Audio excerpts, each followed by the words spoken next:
साथियों नमस्कार। मैं के मिश्रा कौशल यूट्यूब चैनल पर आपका स्वागत करता हूं, अभिनंदन करता हूं, वंदन करता हूं, साथ ही निवेदन करता हूं कि मेरे चैनल के मिश्रा कौशल को सब्सक्राइब अवश्य कर दें। साथियों, आज मैं फर्श से आज तक में आप सबके समक्ष एक यात्रा वर्णन का वीडियो लेकर के आया हूं। आशा करता हूं कि आपको इस वीडियो से काफ़ी कुछ सीखने, जानने और समझने का मौका मिलेगा। साथियों, ये यात्रा हमारी माता वैष्णो देवी जम्मू कटरा दर्शन करने की थी। हम सभी फैमिली मेंबर्स अपने परिवार के साथ अपनी धर्मपत्नी श्रीमती रेखा मिश्रा और अपनी सभी बेटियों और दामाद और हमारी आदरणीय बहन जी और भांजी और भांजे और उनके साथ छोटी छोटी जो हमारी नातिनें थीं, नातिन थीं, इन सब को लेकर के लगभग हम लोग संख्या में 24 मेंबर हो चुके थे, छोटे बड़े मिलाकर के। बहुत ही खुशी का विषय था कि हम सभी लोगों ने यात्रा प्रारंभ की। पिछले 21 जून को, माने 20 जून से हमारी यात्रा प्रारंभ हो गई थी शाम को, और 21 जून को हमें कटरा उतरना था। लेकिन चूंकि यात्रा का हमने रोड मैप जो तैयार किया था उससे हम लोगों ने प्रथम श्रीनगर और कश्मीर घूमने का रखा। इस लिहाज से हम लोगों ने सबसे पहले कटरा ना पहुंच करके, वो गाड़ी हमारी कटरा तक ही जानी थी, मेरी टिकट भी कटरा तक थी, लेकिन हम सभी ने डिसीजन लिया कि हम लोग उधमपुर उतर लेते हैं। उधमपुर उतरने के बाद हम लोगों ने वहाँ से एक ट्रैवलर गाड़ी प्राइवेट हम लोगों ने तय कर ली और वो गाड़ी हम सभी साथियों को सकुशल लेकर के चली। यात्रा में बड़ी ही उत्सुकता थी, बहुत ही उमंग था, जोश था, सभी बहुत खुशी थे। तो ये हुआ कि रास्ते में हम लोग कोई एक पॉइंट करते हुए फिर श्रीनगर चलते हैं। तो हम लोगों ने डिसीजन लिया कि हम लोगों ने पटनी टॉप में बाबा नाग देवता मंदिर के दर्शन करेंगे। नाग बाबा का जो मंदिर है, नागा बाबा का, वो बहुत ही फेमस मंदिर है, बहुत प्राचीन मंदिर है, हजारों वर्ष पुराना मंदिर बताया जाता है। हम लोगों ने वहाँ उसके पहले एक होटल में रह करके स्नान ध्यान किया और इसके बाद उस मंदिर के भव्य दर्शन करे नाग बाबा के, और इसके बाद वहाँ के पार्क वगैरह घूमे और इसके बाद हमारी गाड़ी फिर से चल दी और हम लोग धीरे धीरे चल करके श्रीनगर पहुँचते हैं। श्रीनगर में रात विश्राम किया। दूसरे दिन की यात्रा हम लोगों ने सोनमर्ग घूमने का डिसाइड किया, हम सभी मेंबरों ने, और सोनमर्ग जा करके हम लोगों ने हमारी गाड़ी जहां तक जा सकती थी वहां गई, लगभग 90 किलोमीटर, और इसके बाद फिर आगे की चढ़ाई जो 8-10 किलोमीटर 11 किलोमीटर थी, वो वहाँ की प्राइवेट गाड़ी जो चलती हैं उनको हायर किया और उन दो गाड़ियों से हम सभी लोग सोनमर्ग के उस पॉइंट में, जिसको बिल्कुल लास्ट बिंदु कहा जाता है, वो छठे पॉइंट, उनका पॉइंट जो नंबर 1, 2, 3, 4, 6, 6 पॉइंट जो लास्ट पॉइंट था, वहाँ बर्फीली घाटी थी, बर्फ ही बर्फ दिखाई दे रही चारों तरफ। हम लोगों ने पूरे दिन वहाँ आनंद किया। आनंद करने के बाद फिर हम वापस आए और वापस आने का रात गुजारने के बाद दूसरे दिन फिर हम लोगों ने दूध पत्री जो एक बहुत ही लगभग 40-50 किलोमीटर दूरी पर स्थान था, वहाँ पर भी एक गंतव्य स्थान पर गाड़ी छोड़ देती है, वहाँ से दूसरी गाड़ी किराए में करनी पड़ती है और वो उस दूध पत्री स्थान तक, जहाँ बहुत ही विशाल झरना बहुत वेग से, बहुत तेज, सफ़ेद बिल्कुल दूध की तरह बह रहा था। हम सभी मेंबरों ने वहाँ बहुत ही आनंद उठाया। इसके बाद वापसी में हम लोग आकर के फिर उसी दिन डल झील गए। डल झील में शिकारा का हम लोगों ने एंजॉय उठाया। सभी लोगों ने शिकारे में बैठ करके उसमें बाकायदे उस नाविक के द्वारा चला करके हमको दिखाया गया, बताया गया वो भव्य स्थान सब पूरा, बहुत सारा उसमें आनंद आया हम सभी को।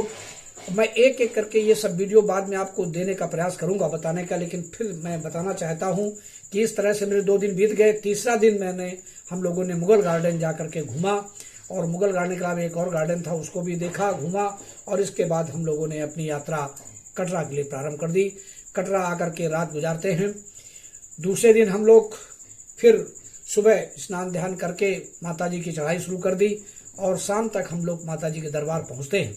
माताजी के दरबार पहुंचने के बाद हम लोग रात में थोड़ी देर विश्राम करते हैं। सुबह लगभग 2-3 बजे हम लोग स्नान ध्यान करके पुनः एक बार हम लोग माता जी के दर्शन के लिए लाइन पे लग जाते हैं और दर्शन करते हैं माता वैष्णो देवी। सोमवार का दिन पड़ गया, बहुत ही अच्छा दिन था, भीड़ बहुत थी। क्योंकि मई और जून का महीना होने के कारण, साथ में सैटरडे और संडे पड़ जाने के कारण इतनी ज़्यादा भीड़ थी कि कोई किसी से मिलने में भी असमर्थ हो रहा था। हम लोगों ने दर्शन किया।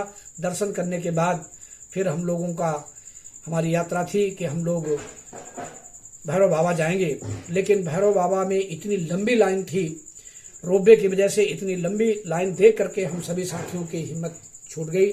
और इस वर्ष इस यात्रा में मेरा भैरव बाबा का दर्शन नहीं हो पाया। और फिर हम वापस वहाँ से यात्रा प्रारंभ कर दी और अर्धकुमारी होते हुए नीचे हम कटरा आ गए। शाम तक रात विश्राम किया। दूसरे दिन फिर हम सभी साथी एक साथ जल्दी से स्नान ध्यान करके तैयार हो गए और शिवखोड़ी बाबा शंकर जी, जो पवित्र अमरनाथ गुफा जिसका वर्णन मैं कल वीडियो में कर चुका हूँ, हम लोग शिवखोड़ी चले गए। वो भी लगभग शहर से 80-90 किलोमीटर दूर, 3.5 किलोमीटर की चढ़ाई।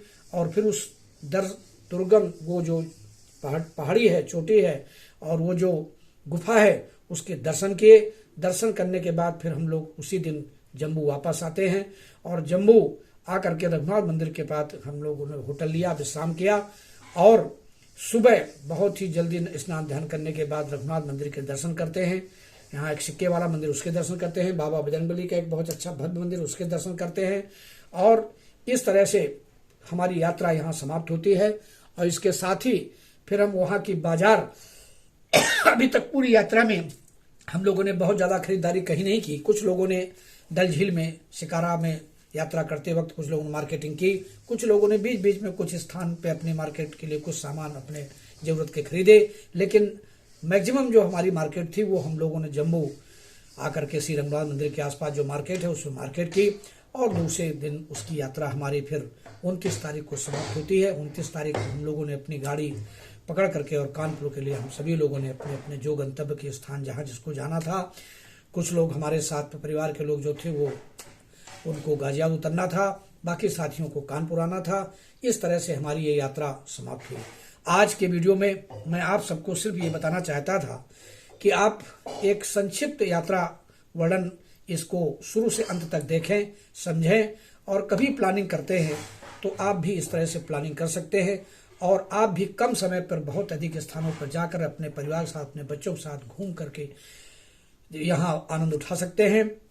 और भव्य से भव्य स्थान के दर्शन, जो दर्शनीय स्थान थे जिनको शायद जीवन में एक बार नसीब लोगों को शायद ही मुश्किल से हो पाता है, लेकिन हम ये सौभाग्यशाली हैं कि अपने सारे परिवार के साथ, बताया जैसे आपको सब संख्या में हम लोग लगभग 2 दर्जन छोटे बच्चे बड़े मिला करके थे।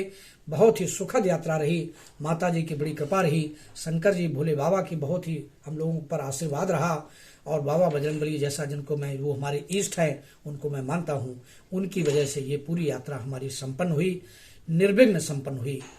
अंत में एक दुखद खबर इस हमारे अंतिम यात्रा के पड़ाव पे आई, लेकिन ये समय के चक्र है, समय का, उसमें हम कुछ कर नहीं सकते। ईश्वर के आगे सभी अधीन हैं।